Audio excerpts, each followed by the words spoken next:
the Department of Indian Work St. Paul partnered with the Minnesota Department of Health to open the Twin Cities American Indian COVID-19 hotline.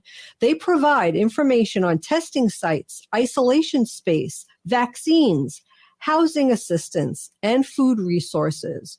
If you or someone you know has questions about COVID-19 or has questions to determine if you should get tested, please call them at 651-304-9986. Again, the number is 651-304-9986. The Twin Cities American Indian COVID-19 hotline is open for calls Monday through Friday from 8 a.m. to 8 p.m. Call the Twin Cities American Indian COVID-19 hotline at 651-304-9986. That's 651-304-9986. Minnesota has the only original wolf population in the continental United States, and 80% of Minnesotans believe the wolf should be protected. Howling for Wolves is asking Minnesotans to respect our true wildlife manager, the wolf. Their survival is critical to our ecosystems, our communities, and even our economy. As highly intelligent animals with strong social bonds, Minnesota wolves deserve to be protected and admired. Learn more at howlingforwolves.org. Let's live and let howl.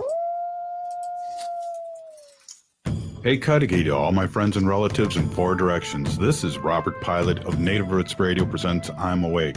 I'm here to ask you for your support. Finding honest Native-centered news is not easy, but with your support, we're able to provide accurate information about Standing Rock, Line 3, treaty violations, and COVID-19 in our Native communities.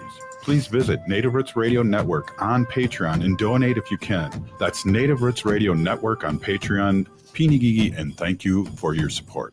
Hey, Ogama, I've been hearing a lot about this term, climate justice. What is that? Climate justice is recognizing that the negative impacts of climate change don't affect all people equally. It also means transitioning from a fossil fuel-based economy to a more sustainable future. MN350 is one of the groups that's pushing for this transition to protect our futures. You can even get involved too. That's great, especially since I'm concerned about pipeline projects like Line 3. How can I help MN350? Just find them on Facebook or visit mn350.org. With your AM 950 weather, I'm Patrick Lulia. Partly cloudy overnight with a low of 75, then sunny and very hot on Friday with a high of 96. The Great Wall Restaurant has been providing an authentic taste of delicious Chinese cuisine since 1981. The Great Wall is located on France Avenue on the Minneapolis-Edina City line. View their menu at greatwallrestaurant.us. Portions of Native Roots Radio may be pre-recorded. It's a good day to be indigenous. Get up, stand up. They are going to become more brutal. Because all the hippies were trying to be Indians anyway. They're going to become more repressive because it's a matter of dollars and their illusionary concepts of power. Hey, Victor. We must live in balance with the earth. And also with recent happenings at Wounded Knee. I am awake. Hey, Cudahy to all my friends and relatives in four directions. You're listening to Native Roots Radio presents I'm Awake, and I'm your host, Wakunjahade, which means distant thunder. We do national and native news and events, and I always want to put those two words together and make it sound like muse. News and muse. Muse and events. And as you know, native issues are human issues. And human issues are native issues, Wendy. This portion of the show is brought to you by the Twin Cities American Indian COVID-19 hotline. Call them at 651-304-9986. They're open Monday through Friday from 8 a.m. to 8 p.m. for your COVID questions. And they get updates every day. And because of the Delta variant, if you have any questions, please give them a call. Yeah, good call there. So we've been doing a lot of little different things that we normally don't do this week. And it's good to see Ogama back.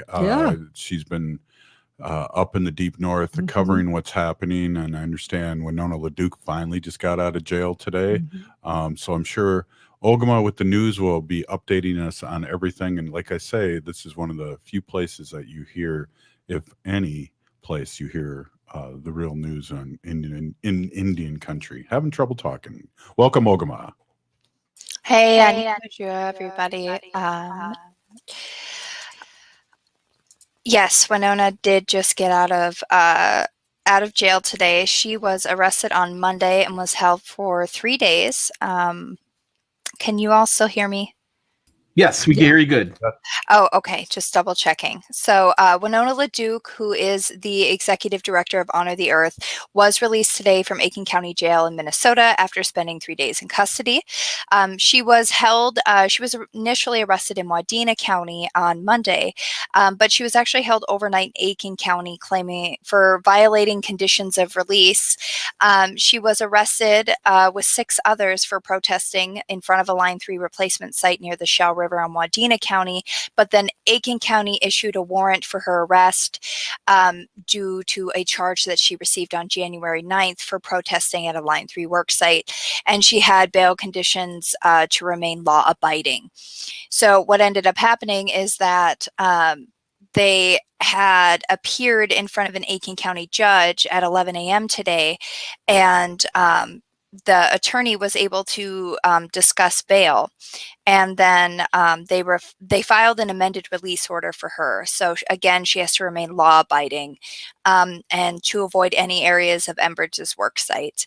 Winona's statement to Facebook after being released said, I've been released after spending 3 nights in jail for being a water protector. This is what is called the Enbridge way, to make sure hundreds of Minnesota citizens are put in jail. As of right now in Minnesota, there's been over 600 people who have been arrested trying to stop Line 3 or taking action to honor treaties and to protect our Mother Earth, which is really important. So meanwhile, there are multiple camps that are happening in Minnesota that continue to grow in numbers and support. You can get involved by going to stopline3.org and click on the link, Come to the Line. There are shuttles to most camps that are leaving the Twin Cities several times per week, with return trips as well if transportation is an issue for you. There's also tons of information and pages on how to get involved in other ways, including making donation and organizing conversations and events in your area, contacting your representatives. It's especially important that you come as soon as possible to support treaty rights and protect Mother Earth, because there was another frack out. If you remember from a week or so ago, it was July 6th, Enbridge had a frack out on the Willow River in Aiken County as well, and water protectors noticed that frack out there. And now on the Mississippi River, very near to the headwaters, there was another frack out earlier this week on Tuesday. Water protectors became aware of it. However, the statement that Enbridge Energy released shortly after that said the release was non-toxic, but the water protectors in that area had actually taken samples. It's like this gray, slimy goo. And the workers were frantically trying to clean it up, and water protectors were able to get in there and get a sample of that. And they were later told by an Enbridge official that it's actually toxic and flammable, but not what the substance actually is. Enbridge, despite claiming to have all the permitting and safety measures, does not actually have to disclose what is in the fracking fluid they use. It's considered a trade secret. So now water protectors are concerned if it's safe to swim in the river or in that area, what other issues might happen from this leak. There's a lot of things that are developing about this story, and I will keep you updated as I know more. I don't want to take up too much time on that, only because I know Nancy is supposed to be joining us later. I'm sure she wants to give some updates too. Camp Firelight, which is at the same site as the Treaty People Gathering that happened in early June. Camp Firelight is back up and in that same vicinity. So if you were at the Treaty People Gathering and you'd like to come back again and you're not sure where to go, they're there in the same place. I believe James Northrop was there today and helped build a lodge there. So miigwech for that, James, and to all the water protectors who are still there. I did spend quite a bit of time there over the last 2 days trying to kind of make sense of some of these images and this timeline and these statements that are coming out. And I mean, really what it comes down to at this point is that everything that water protectors were worried was going to happen is essentially happening. Not only are we in the middle of a massive drought in Minnesota, Enbridge is being allowed to take 10 times their initial water permit with no review of the environmental impact statement that they were initially approved for. Basically, the situation in much of central and northwestern Minnesota experiencing extreme drought conditions is worse than I think most people realize. The USDA has declared a natural disaster for much of northern Minnesota. Many farmers are now eligible for loans and to replace equipment and livestock, and that was via the Minnesota Farmers Union. But one of the ranchers pointed out that money can't buy hay that doesn't exist, and their only hope is to just pray for rain. So, I mean, we're in a state of natural disaster for extreme drought, and Enbridge is still being told that they can draw water from Minnesota reservoirs and water bodies and aquifers. And then, on top of it, we're praying for our relatives in Canada right now. There's a gray haze over most of the northern part of the United States. About right now, there's a political organization that's representing 49 Northern Ontario First Nations, and they're calling on the province of Ontario again to declare a state of emergency. They have still not declared a state of emergency, despite the fact that the Nishnawbe Nation has had to evacuate 2,500 people from their 5 remote communities, and it's due to smoke coverage and direct threats from forest fires. And they're not receiving that aid from their government or from the government of Canada to get support to help make sure that their members are able to get to safety. And unfortunately, here in Minnesota, with the drought that we're in, that could be us very soon if drastic measures aren't taken. Yeah, I heard on the show before us that it's only rained 7 days in the last 3 months or 2 months since summer. He also said, I think it was Sven, the weather guy, said that we're supposed to have 8 more days of weather, at least 90 degrees. Yeah, tomorrow's going to be 96. Hey, before we get going here, Pinigigi Ogama, and I want to let my Ho-Chunk brother Nathaniel know that we don't know Winona's schedule, but we just imagine that she will be on there. Just want to give a shout out to Nathaniel and Pinigigi Ogama for all you do and the news. Up next, we're going to be talking to somebody with a Native American Community Clinic about vaccinating and young people, and also we're having a young people kind of vaccination party they're going to talk about. We need to have that. Again, Ogama Pinigigi for the news. Really, thank you so much. And Lewis, thank you for all you do for us too. You're listening to Native Roots Radio Presents I'm Awake, and I'm your host, Wakan Jahade. We'll be right back after this short break. Stay with us.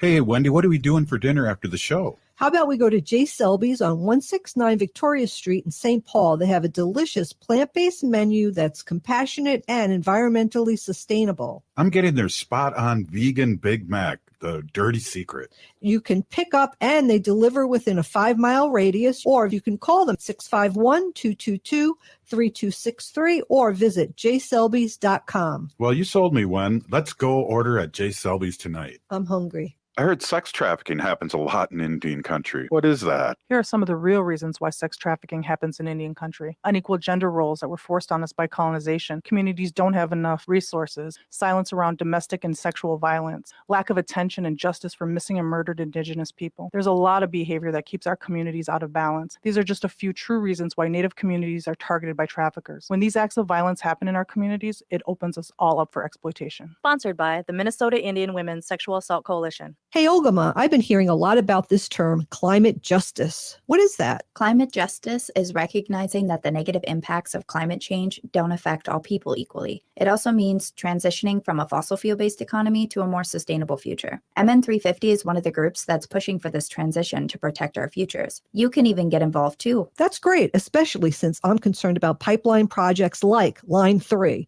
How can I help MN350? Just find them on Facebook or visit mn350.org. Hey, Cudahy to all my friends and relatives in 4 directions. This is Robert Pilot of Native Roots Radio Presents I'm Awake. I'm here to ask you for your support. Finding honest Native-centered news is not easy. But with your support, we're able to provide accurate information about Standing Rock, Line 3, treaty violations, and COVID-19 in our Native communities. Please visit Native Roots Radio Network on Patreon and donate if you can. That's Native Roots Radio Network on Patreon. Pinigigi, and thank you for your support. Hi, I'm Jane Fonda, and you're listening to Native Roots Radio. Hey, welcome back to Native Roots Radio presents I'm Awake, and I always like to hear Jane's voice. I do too. It cracks me up. Hey, go ahead, Wen. This portion of the show is brought to you by MN350, a grassroots organization fighting for climate justice. Hey, we got a guest here, Native American Community Clinic's operations manager, Ashley Jallen, and she's going to correct me on pronouncing her name. And she's going to be talking about the youth vaccine event we're having. Really good to have you. Welcome, Ashley. Well, bonjour, everyone. Miigwech for having me. And you actually had it right the first time. It's Jallen. So Always questioning myself. Great to have you on. And we always have Dr. Stately on Mondays, and it was great that you were able to come in here and amplify what's going on at Native American Community Clinic. yeah, definitely. Well, thank you guys for having me. Well, you got the youth clinic, youth vaccine event coming up. Can you tell us about that? And I hear there might be some Resist Native American Native Roots radio shirts that will be given away there. I heard rumors. Ooh, well, I hope so. So we tomorrow are having a large community event around education for vaccines and to also distribute vaccines if people are interested. We are actually working with various community members to put this on. So we are working with Indigenous Peoples Task Force. We are also working with Kook, which is just right down the block from us, and WellShare. So we have all these great organizations coming together to provide COVID vaccine education, as well as we will be providing the Pfizer vaccine, which is for 12 and over. So we're really excited for that because we just recently got Pfizer. So we're really trying to focus on the youth for this specific event to get youth vaccinated, but also anyone is welcome. So anyone 12 and over is welcome to come. We will have raffles for anyone that just comes to get a little more education around the vaccines. And we'll also provide a late lunch or early dinner, depending on how late you eat. And it'll be from Qdoba, so it'll be super good. It's going to be burritos and chips and salsa. And we'll also be doing surveys with gift cards just around the vaccines. So there's a lot of opportunity. There's going to be a lot of fun. And at 3:30, the youth from Indigenous Peoples Task Force will be doing a 20-minute play around the vaccines. So I'm really excited to see that. So even if you're just going to come out like to see that, that would be awesome. Wow, that's awesome. So you're going to be able to give them some information, and then you have the Pfizer vaccination, and you can just give them a quick stab real quick with the Pfizer while you're can you? Yeah, why not? While you're watching the play, we'll let's give you a quick little Pfizer vaccine. That's awesome. Could you give everybody the address and the times that it starts again? Yep. So it will be at our clinic, which is 1213 East Franklin Avenue, Minneapolis, Minnesota, 55404. We'll be doing it in what we call the old Dollar Tree space, which is just at the end of our clinic. We'll have tons of signs, so you'll know where to go. You can park in our parking lot, and it will be from 3 p.m. to 5 p.m. That's great. Do you have to be Native American to come and get the Pfizer vaccine or get information? No. So we actually, WellShare will be on hand to provide Spanish and Somali translation. If you need help translating any of the materials, they will be there, as well as Kook. That's fantastic, really. What does Kook stand for? I know kids used to call me that when I was young, but what does that stand for? It's Community University Health Care Center. We used to refer a lot of people. When I worked at the University of Minnesota, we used to refer a lot of people to the Kook Clinic. Yeah, yep. It's University of Minnesota associated. So I hope I said their acronym right, but I'm pretty sure I did. Yeah, I think you did. Sounds right. So before we let you go, and we really appreciate you coming on, give us a quick rundown with the youth vaccine event, and we're going to let you go. So give us a quick rundown what you're going to be doing tomorrow. So tomorrow, starting at 3, you can come and get information. If you have questions, we have community health workers as well as our COVID vaccine nurse on hand to answer any medical questions you may have concerning the vaccine. You can get a Pfizer vaccine. You can get dinner or late lunch from Qdoba. You can watch an amazing performance by the youth at Indigenous Peoples Task Force. And we will have raffle for some pretty awesome prizes that I think teens and adults will both enjoy. A little sneak peek on that. One is Beats headphones. And you can also participate in a survey for a $25 Target gift card.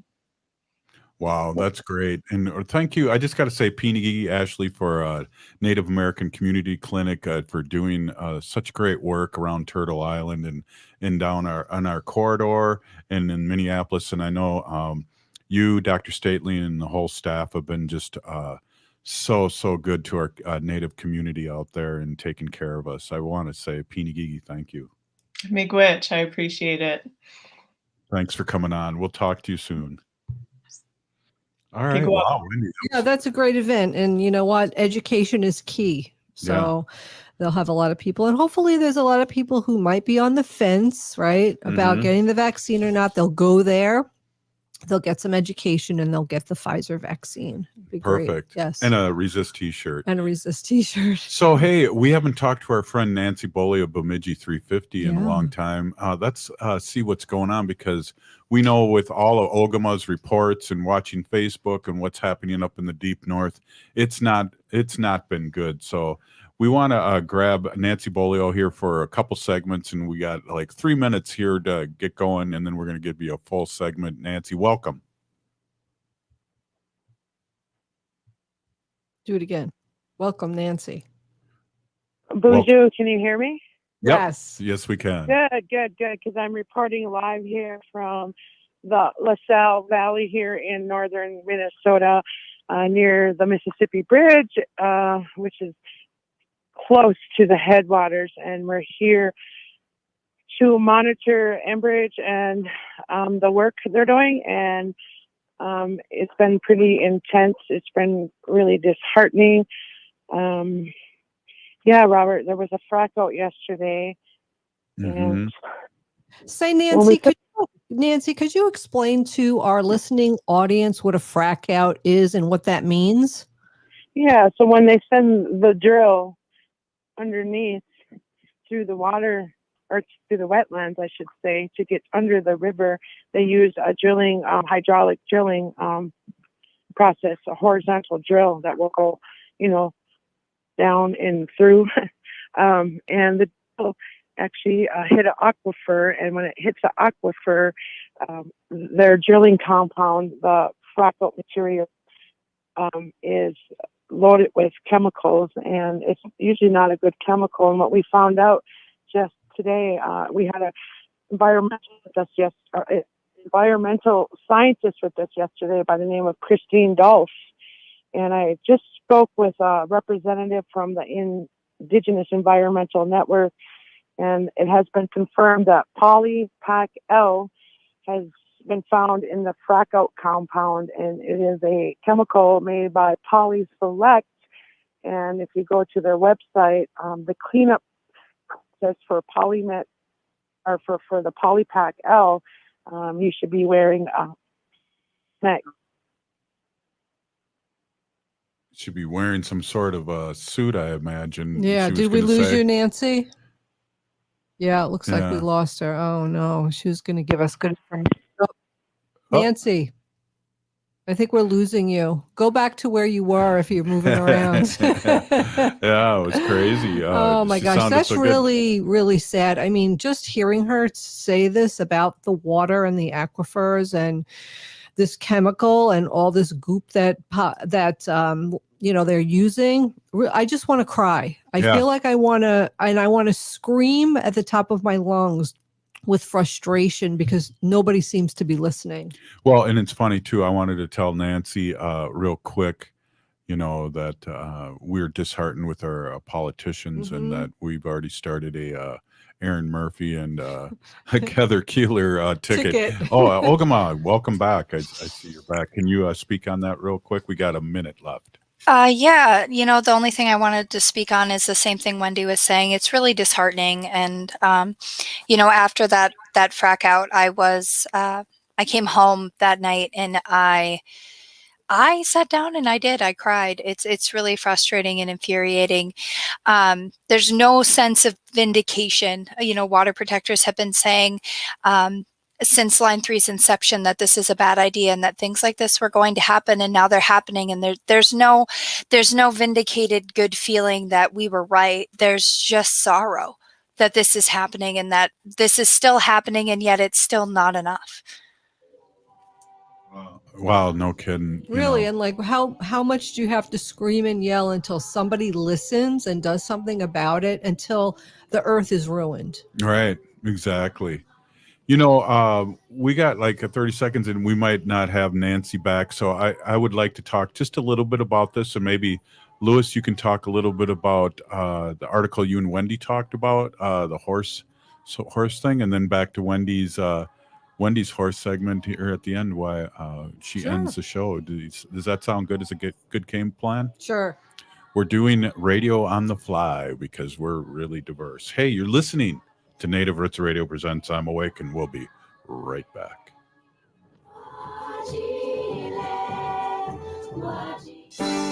COVID-19 vaccines are safe, effective, free, and approved for everyone over the age of 12. Need help getting a COVID-19 vaccine? Trusted community connectors can find vaccination sites, make appointments, answer questions, and provide interpretation. To learn more about scheduling a free appointment or find a community connector, visit ramseycounty.us/COVID vaccine. That's ramseycounty.us/COVID vaccine. Minnesota has the only original wolf population in the continental United States, and 80% of Minnesotans believe the wolf should be protected. Howling for Wolves is asking Minnesotans to respect our true wildlife manager, the wolf. Their survival is critical to our ecosystems, our communities, and even our economy. As highly intelligent animals with strong social bonds, Minnesota wolves deserve to be protected and admired. Learn more at howlingforwolves.org. Let's live and let howl. Hey, Ogama, I've been hearing a lot about this term, climate justice. What is that? Climate justice is recognizing that the negative impacts of climate change don't affect all people equally. It also means transitioning from a fossil fuel-based economy to a more sustainable future. MN350 is one of the groups that's pushing for this transition to protect our futures. You can even get involved too. That's great, especially since I'm concerned about pipeline projects like Line 3. How can I help MN350? Just find them on Facebook or visit mn350.org. In Minnesota, perinatal and postpartum mothers have legal protections to help keep them safe and healthy in the workplace. That means exclusions from heavy lifting, safe spots for breastfeeding, and more. The Women's Economic Security Act protects the rights of pregnant and postpartum women to work safely during pregnancy and to express breast milk at work. The Minnesota Department of Labor and Industry is here to help you and to protect your rights. Call 800-342-5354 or visit dli.mn.gov/newparents. Think your company's safe? Your staff is working from home, right? As I speak, cyber criminals are mounting attacks across the country. Remember, when we're weakest, cyber criminals attack. Hi, Mark Sommerfeld from Rymark. The Rymark team is guiding our clients through these difficult times. In fact, demand has been so high, we created an easy-to-follow guide. It's yours free. Download our 5 steps to securely work from home now at rymarkit.com or call 651-328-8900 for a no-cost how-to discussion. You've heard the screamers, you've heard the shouters. Well, now it's time to listen to a real conversation. Now it's time for the Rick Unger Show. Weeknights from 8 to 10 p.m. on AM 950. We have vital information we would like to share with you. The Department of Indian Work St. Paul partnered with the Minnesota Department of Health to open the Twin Cities American Indian COVID-19 hotline. They provide information on testing sites, isolation space, vaccines, housing assistance, and food resources. If you or someone you know has questions about COVID-19 or has questions to determine if you should get tested, please call them at 651-304-9986. Again, the number is 651-304-9986. The Twin Cities American Indian COVID-19 hotline is open for calls Monday through Friday from 8 a.m. to 8 p.m. Call the Twin Cities American Indian COVID-19 hotline at 651-304-9986. That's 651-304-9986. With your AM 950 weather, I'm Patrick Lilia. Partly cloudy overnight with a low of 75, then sunny and very hot on Friday with a high of 96. With the poor air quality outside, have Air Seal Tech check your home's indoor air quality health. Call Air Seal Tech today at 612-888-3664. Air Seal Tech, Minnesota's premier insulation contractors.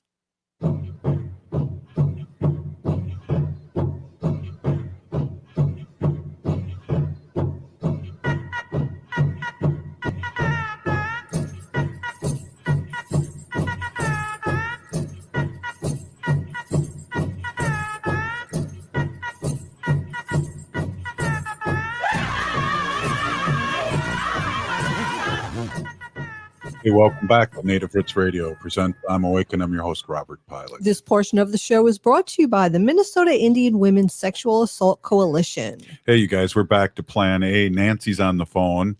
Welcome back, Nancy. Well, yes, I think I'm here for a short bit. I'm, in northern Minnesota, but Poseida, Minnesota, to be more precise, and we call it the Poseida Triangle out here because we don't have a whole lot of reception. But yeah, we're back out here on the Firelight Camp. So many of the listeners may not know what Firelight Camp is, but it was a treaty encampment that occupied on the Enbridge Line 3 easement here at the Mississippi River in the LaSalle Valley, and we held that space for 8 days.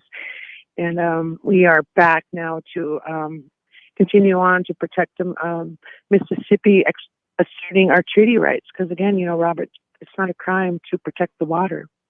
Absolutely not. Hey, in the last few days, we had Representative Heather Keeler on yesterday, and then the day before we were talking. She was up there, and it came to my mind that maybe Aaron Murphy and Heather Keeler should run for governor and lieutenant governor coming up. But what are your thoughts? That sounds like a great combination. And I had the opportunity to visit with both of them at the press release. And, I was saying that's what representation looks like when we talk about people into politics and representing the people, and their need for clean water, especially the Native people. And I'm really proud of Heather for, coming up.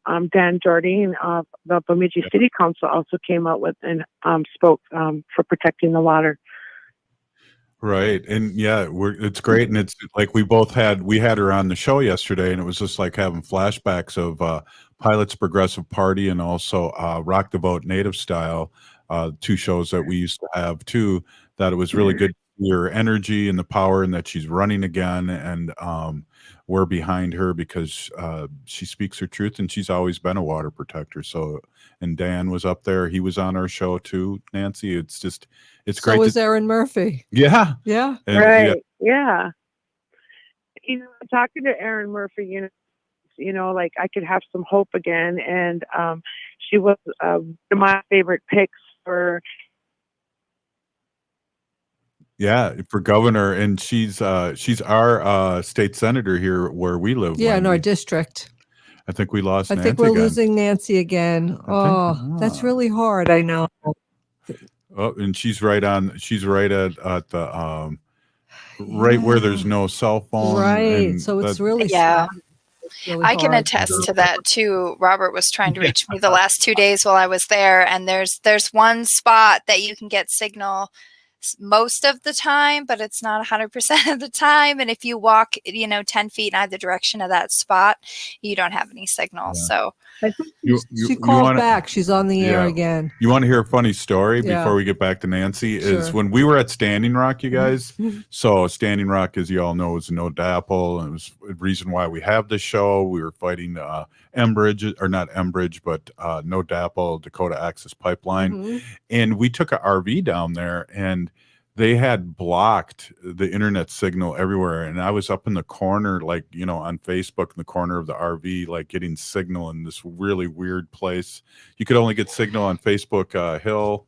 Yeah, Facebook, they called it Facebook Hill or Facebook Mountain. I don't know. It was a big hill that we had to climb up. It was like really high, and we had to get up there, and that was the only place that we could get a signal. But yep, see, we lost Nancy again. She was there, and now she's gone again. Yeah, that's crazy. That's too bad. Well, I wonder if we should switch gears here too, unless Ogama, do you have anything to add? Because you have been up in the deep north, and I think if you do have something to add, I can, and then why don't you add that, and then we can go to Lewis and talk about horses, because the rest of the show, Wendy's going to be taking over the show because I have another obligation I have to attend to soon, and your sacred animals section is going to be an update on. Yeah, Lewis and I will Rock close and up roll. the show, and then you and Ogama have to go to your obligation. Yeah. Oh, yeah. So It looks like Nancy's back again. Should we give her one more try? Wow. Yeah. Let's give it. Try it Nancy, again. are you there? Are you there, Nancy? Yeah, I think so. It's like I said, it's so difficult out here. Right. Oh, now you sound the clearest, so maybe it's like well worth it. Well worth the wait. Well, we'll only grab you for a couple more minutes because I know you're busy. Why don't you just tell everybody what's ahead of you this week, and talk about maybe how we can support you and come up there if there's some actions happening, and then we can let you go. Right. I just wanted to mention that Jamie Pinkham, who was appointed by Biden, he is the principal deputy assistant secretary for the Army Corps of Civil Works, and him and the Army Corps corporal, I forget his name, and a couple other folks were out yesterday to physically see for themselves the destruction and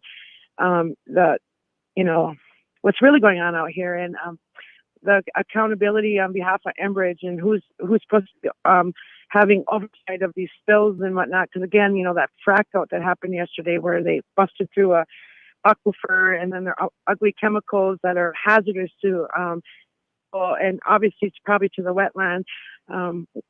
Who is in charge of,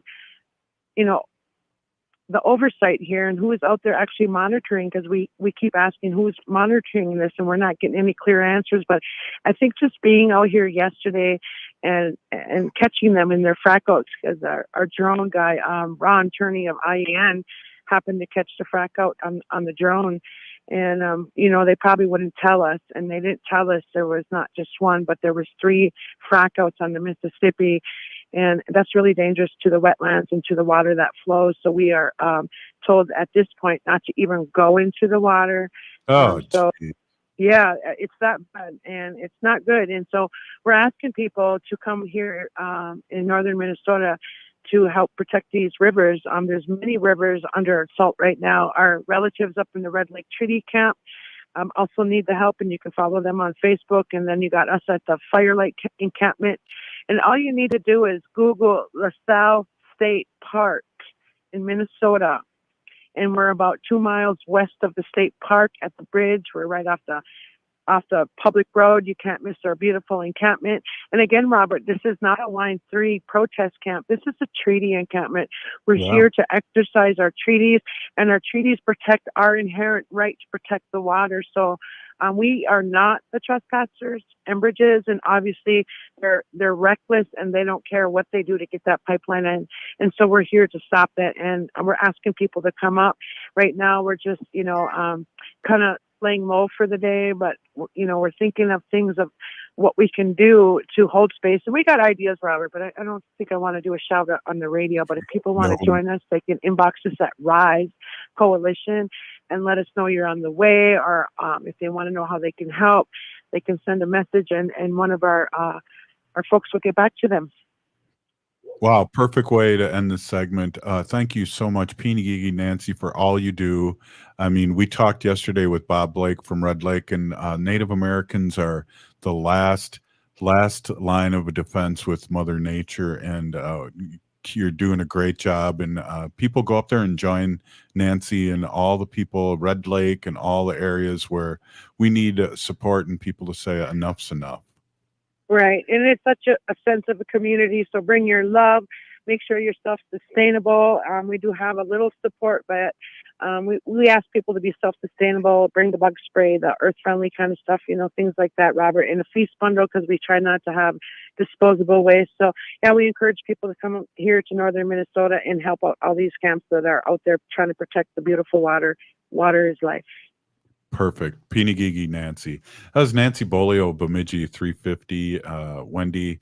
Unbelievable. And Rise Coalition. Yeah, Yes. she's the real deal. She's got boots on the ground, really passionate about the water and the environment, and what this pipeline is going to end up doing to it. Well, So. let's put Lewis on the hot seat right now and see if he can talk for 2 minutes and 30 seconds on that story that you two were talking about before the show. Can you do that, Lewis? Welcome. Yeah, absolutely. June 7th to July 15th, Santa Glishka University on Rosebud.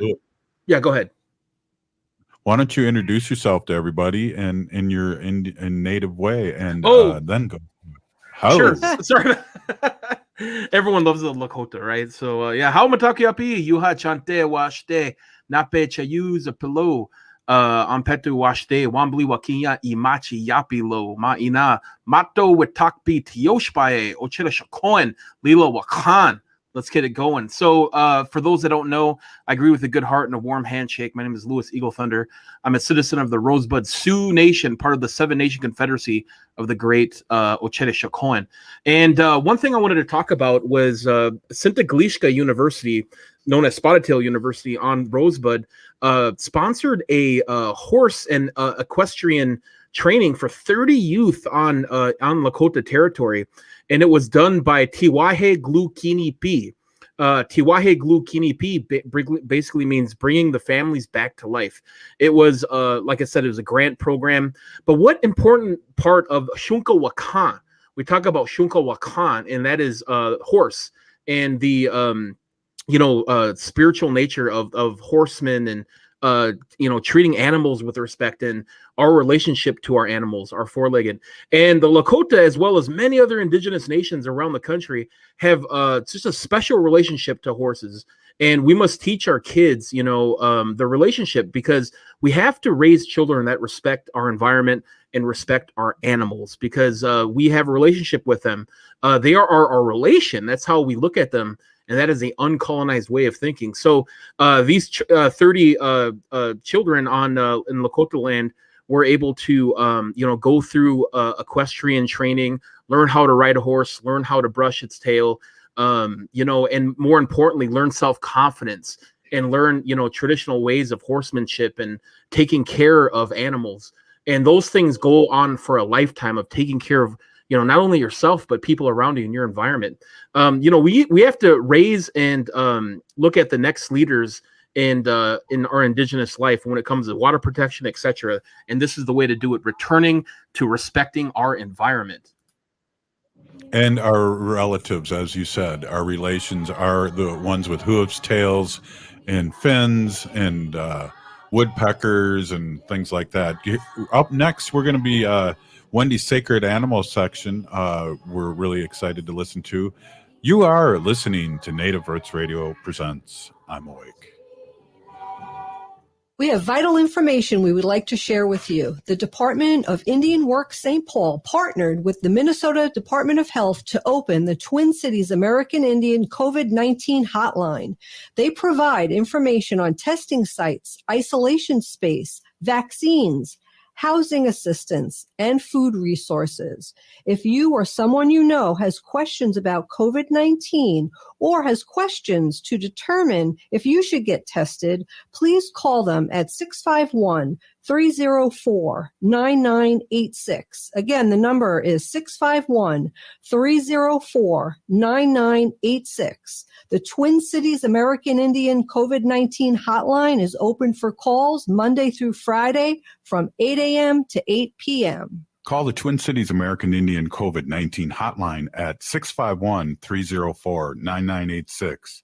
That's 651-304-9986. Life is a journey, and the Doherty Family College will help you get where you want to go.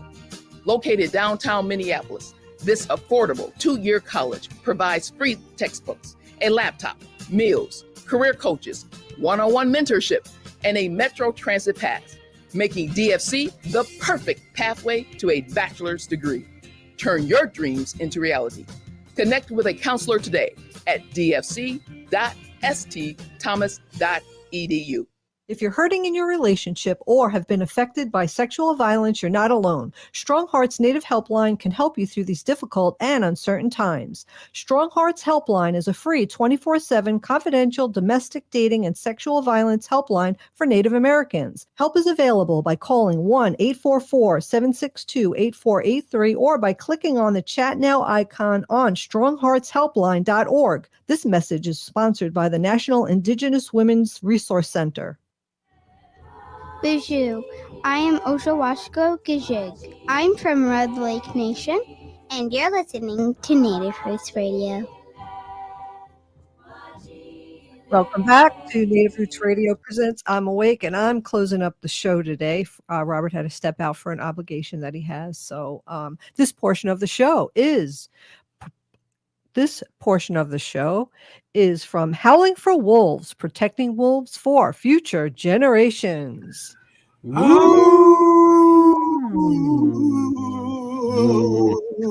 was a scary howl.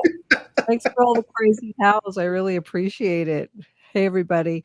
This is the Sacred Animal section of Native Roots Radio, and my name is Hanaji Hihani, and that means cares for them. And I was given that name by my Dega Curtis. And Curtis's native name is Mashke Hanajinga, which means walks on white clouds. And I always thank Curtis for that name. It's very meaningful to me. I am a humane policy volunteer leader for the Humane Society of the United States, and I work on animal issues at the state and local level. And I wanted to give updates today on the Onaquai horses. I've been talking about them for probably about the last 2 weeks now. There's a lot going on, as you all know, or if people haven't heard, the Onaquai horses are herds of horses that live in Utah, and the BLM, the Bureau of Land Management, are gathering up these horses with helicopters and putting them into pens and putting the horses up for adoption and selling them because, and they don't say this, of course, but because cattlemen and ranchers need to put their cows and sheep on this land. But I do have some updates from what's going on right now with the Onaquai horses. And here we go. The BLM, which again is the Bureau of Land Management, gathered a total of 435 horses. 186 of them were stallions, 202 were mares, and 47 were foals. Sorry about that. The Bureau of Land Management did not gather the horse known as Old Man. And as you know, I was talking about Old Man. He's also called Old Man Gandalf. And he's one of the oldest horses in Utah right now. He's like almost 30 years old. He's a white stallion. And a lot of people were worried about him when the helicopters came with the noise and frightening them that Old Man was going to be too frail to be able to run to these areas where they're gathering the horses. But thank goodness Old Man seems to be okay, and he's still out on the range. However, some well-known horses were gathered, including One Ear. And One Ear actually has just one ear to the range with other horses planned for release. All gathered horses seem to be healthy and have been sent to either the Delta or Sutherland, Utah off-range corral facilities to be inspected by a contract veterinarian and sorted for adoption or sale or selected return to the HMA. And the HMA is called the herd management area, and that's back on the range so that they can be free. The Bureau of Land Management gathered more horses than anticipated simply due to the large herd size captured the final day of trapping. A total of 91 horses were gathered in one group on the last day. Thus, the BLM ended up gathering 30 plus more horses than scheduled. Due to these larger numbers, the BLM is anticipating that over 100 horses will be returned to the range after sorting and is consistent with appropriate management levels. The exact number is not known until all the horse sorting, aging, and animal selection process is complete. The data for release for the horses will be publicly announced on the BLM's website and social media. Now, there's this woman who I follow on Facebook. Her name is Jen Rogers, and I'd love everybody if you could get on follow her on Facebook. She has a 501c3. It's called Red Birds Trust. Red Birds Trust. And it is an organization that helps these horses. And what she does is she is actually a photographer, and she runs wild horse photo safaris in this particular area in Utah. She knows all the herds. She knows all the horses. She knows all the names of the horses. And her and other organizations are working with the BLM right now to try to sort these horses who are already herded up in these corrals to say, these 4 horses are a band. These 4 horses or whatever are a band. They're a family. They belong together. Let's let them go free, or let's keep these horses together, or let's adopt these 2 horses out. They're friends. They know enough about these horses and their behavior and who they belong with to be able to do this. She also is a photographer, like I said, and it's called A Place in Time Photography, and she takes beautiful, gorgeous pictures. Just recently, just a day or 2 ago, a band of horses who stay together were not herded up. They're still free right now. In Onaquai, in the mountains there, and a baby was just born, a foal, right? A foal. Lewis, it's a foal, right? Not a foal. Wow. Yeah, full. You got it. I don't know anything about horses. It's perfect. You did it perfect. But a baby was just born, and I don't have the picture up on Facebook, but you could go on to Red Birds Trust and look at the photography and the pictures of these horses. Oh, there it is. Ogama, if you're watching us on Facebook Live, this is a picture from just like yesterday or the day before of the brand new baby horse that was born with the family, like the horse family together with, all together. And these horses, know each other, communicate with each other, have been with each other for a really long time. So if you want to help out the Onaquai horses, please go to redbirdstrust.org. You could donate, and you could find out different ways that you could help these horses. And I just have another kind of statistic here. Let's see if I have it here. So the cattlemen are already bringing in sheep and cows on this land where the horses were just taken away, because they need this land for the cows and the horses to graze, right? So on this land, there's going to be 9 cattle to 1 horse. So there's going to be a lot more cattle than any amount of horses on this land. So, and it's because, unfortunately, people want to eat meat. So this is the cost of eating meat, and I hate to say it, but it is the truth. So if we could kind of eat less red meat, It would really help our horses and our land too, because it takes a lot of water, it takes a lot of land, it takes a lot of efforts to produce a hamburger. So that's what I want to kind of say about that. I know it's a tough, touchy subject, but it's something that has to be said. And we're all about the truth here on Native Roots Radio, and everybody doesn't have to do everything. And I'm not saying to stop eating meat. I'm just saying, well, let's try maybe just doing a meatless Monday, and that would really, really help out. Go to Jay Selby's. Exactly. Go to Jay Selby's is right. 169 Victoria Street. Thank you for that, Louis. I appreciate it. Hey, I would like to end with these thoughts. If you have been listening to this show, you are the resistance. We need to resist, divest, join a group, and run for office. You've been listening to Native Roots Radio presents I'm Awake, and I would like to thank Ogama, as always, Louis, as always, Nancy Beaulieu. I know you were coming in and out, but you really got things done, so thank you so much. And Ashley, also at the Native American Community Clinic. Please get there tomorrow for some information about the vaccine and get the vaccine. It'll be the Pfizer vaccine given out tomorrow. We are the seventh generation. Free Leonard Peltier. Stop line 3. Please get vaccinated. Located just north of 50th in France, the Great Wall Restaurant has provided a delicious taste of authentic